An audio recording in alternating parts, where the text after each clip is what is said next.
a conference call.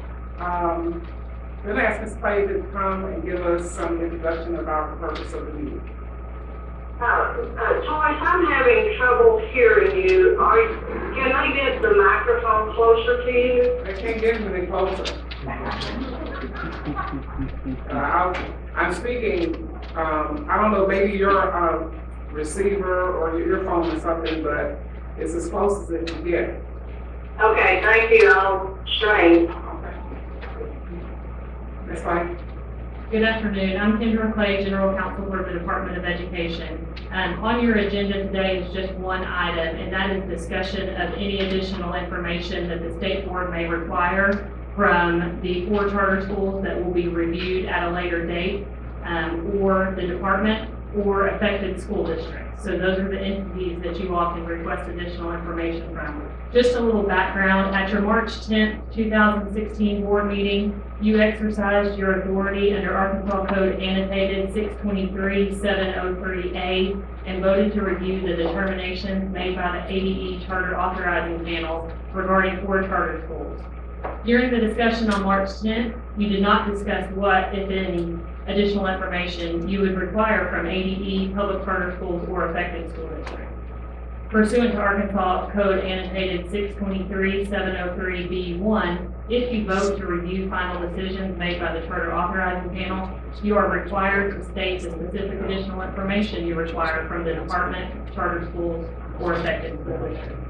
In order to comply with the law's requirement that the State Board state the specific additional information requested, a public meeting had to be held. That's why we're here today.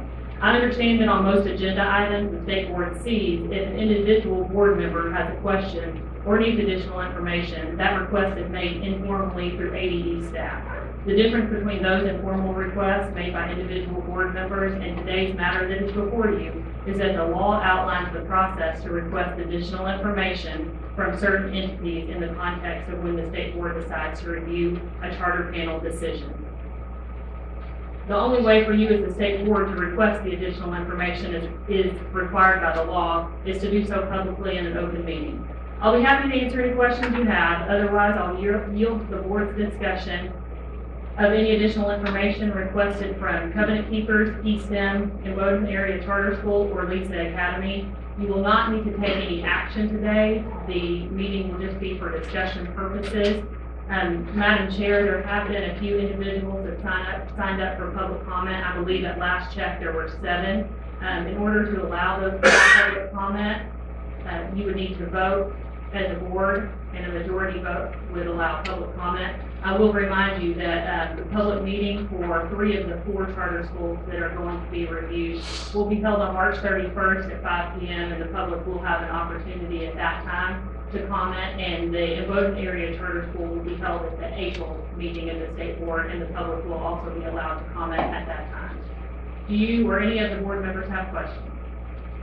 Okay, that's where we'll start. You've heard, has everyone had an opportunity and with clarity to hear Ms. Clay's comment about the reflections on what the law requires and the guidelines of which we're going to follow in this meeting. So are there any questions of her at this point about the procedural process that we'll follow? If not, we'll start with Ms. Chambers, and then we'll ask individually the board members if they have questions. Ms. Clay, you want to say? They'll initially direct these questions to you, and we'll go from there. So, Ms. Chambers? I'm sorry, Madam Chair. I think we are all on a similar line. What we're hearing is not directly in front of you. So is what's directed to me, this is an opportunity for me to ask questions? If you have any questions, this is your opportunity to ask questions. About the process or what additional information that I need? Any additional information that you need, or about the process. I think the process was laid out fairly plainly by Ms. Clay, that if you have any additional information that you need relative to the review, the decision to review these charters, I think this is time. Thank you. I do have a question, and I'm not sure who to direct it to.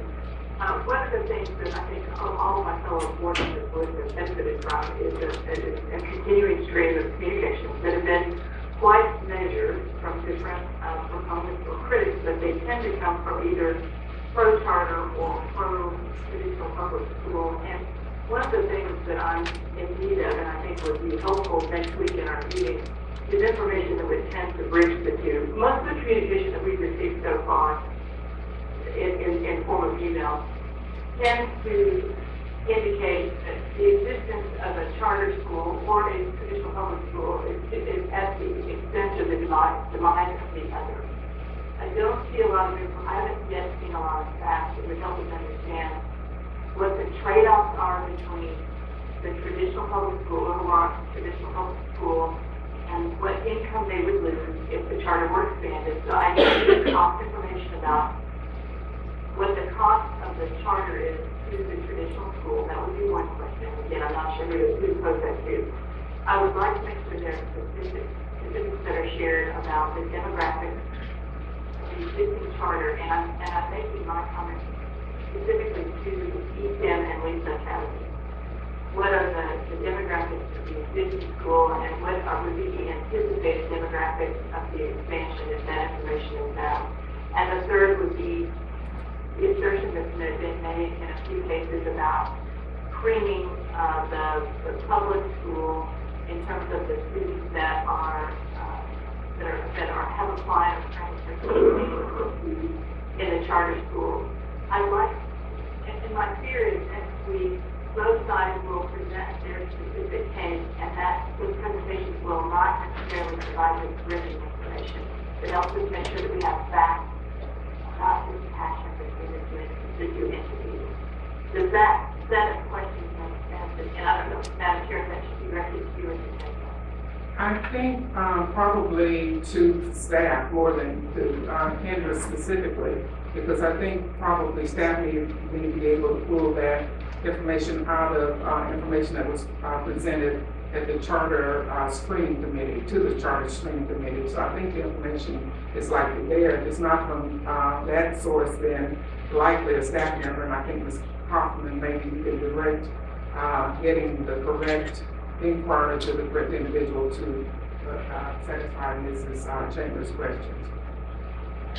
She's nodding in agreement. So that I think we can provide it, but I don't think it would be Ms. Clay's shop that would do it. No, we, charter staff and Ms. Kaufman are taking notes, and we'll either direct where that information can be found in the documents already submitted, or directed to the proper entity, either the school district or the charter school, to answer that.